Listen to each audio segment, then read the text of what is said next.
ಎಲ್ರಿಗೂ ನಮಸ್ಕಾರ. ಇವತ್ತೇನು ನಾವು ಫ್ರೀಡಮ್ ಪಾರ್ಕಲ್ಲಿ ಹೋರಾಟವನ್ನು ಹಮ್ಮಿಕೊಂಡಿದ್ದೇವೆ. ದಲಿತ ಸಿ ಎಂ ಆಗಬೇಕಂತೇಳಿ ಈ ನಮ್ಮ ದಲಿತರಲ್ಲಿ ಒಬ್ಬರಾಗಿರ್ತಕ್ಕಂತಹ ಹಿರಿಯರಿಗೆ ಈಗ ದಲಿತ ಸಿ ಎಂ ಆಗಬೇಕಂತೇಳಿ ಆ ಕುರ್ಚಿಯ ಪಟ್ಟವನ್ನು ಕೊಡಬೇಕಂತೇಳಿ ಇವತ್ತು ನಾವು ಸಾಂಕೇತಿಕವಾಗಿ ಹೋರಾಟವನ್ನು ಮಾಡ್ತಾ ಇದ್ದೇವೆ.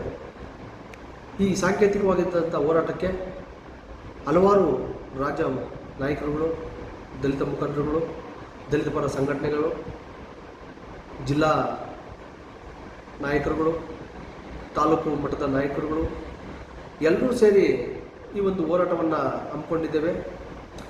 ಬಂಧುಗಳೇ, ಸ್ವತಂತ್ರ ಬಂದು ಇದುವರೆಗೂ 75-80 ವರ್ಷಗಳೇ ಕಳೆದಿದೆ.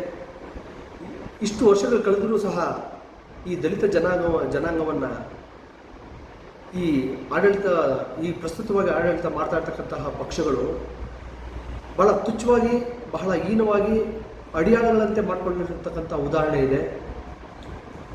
ನಮ್ಮ ಕೋರಿಕೆ ಏನಪ್ಪ ಅಂತಂದರೆ, ಈ ಡಿ ಕೆ ಶಿವಕುಮಾರ್ ಅವರು ಆಗಲಿ, ತೊಂದರೆ ಏನಿಲ್ಲ.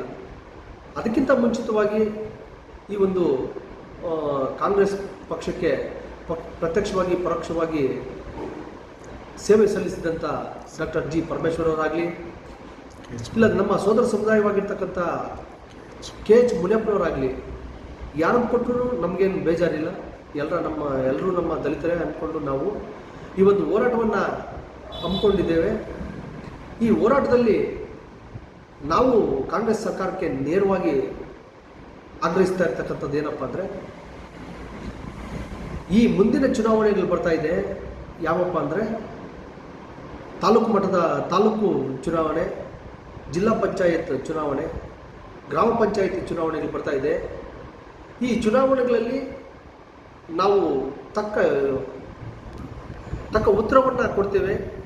ಈ ಕಾಂಗ್ರೆಸ್ ಸರ್ಕಾರ ಧೂಳಿಪಟ ಆಗೋದ್ರಲ್ಲಿ ಎರಡು ಮಾತಿಲ್ಲ ಅಂತ ಹೇಳ್ತಾ, ಇನ್ನು ನಮ್ಮಲ್ಲಿರ್ತಕ್ಕಂಥ ನಾಯಕರುಗಳು KH ಮುನಿಯಪ್ಪನವ್ರು ಇರ್ಬೋದು, ಮಹದೇವಪ್ಪ ಅವರು ಇರ್ಬೋದು, ಮತ್ತು ಖರ್ಗೆ ಅವರು ಇರ್ಬೋದು, ಯಾಕೆ ಇವ್ರು ಹೋಗಿ ನಮಗೆ CM ಪಟ್ಟ ಬೇಕು ಅಂತ ಕೇಳ್ತಾ ಇಲ್ಲ? ಈ ಮಾತು ನಾವು ಭಾಳ ಎಚ್ಚರಿಕೆ ನೀಡ್ತಕ್ಕಂಥ ಮಾತನ್ನು ನಾವು ಕೊಡ್ತಾ ಇದ್ದೇವೆ.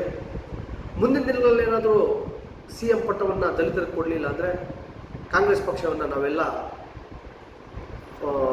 ಧೂಳಿಪಟ ಮಾಡತಕ್ಕಂಥ ಎಚ್ಚರಿಕೆ ಸಂದೇಶವನ್ನು ನೀಡ್ತಾ, ಸತೀಶ್ ಕುಮಾರ್, ಕರ್ನಾಟಕ ದಲಿತ ಸಂಘರ್ಷ ಸಮಿತಿ ಲಕ್ಷ್ಮೀನಾರಾಯಣ ನಾಗವಾರ ಸ್ಥಾಪಿತ ಕೋಲಾರ ಜಿಲ್ಲಾಧ್ಯಕ್ಷರಾದಂಥ ಸತೀಶ್ ಕುಮಾರ್ ಮಾತಾಡ್ತಾ ಎಲ್ಲ ಜಿಲ್ಲೆಗಳಲ್ಲಿರ್ತಕ್ಕಂಥ ದಲಿತರಿಗೆ,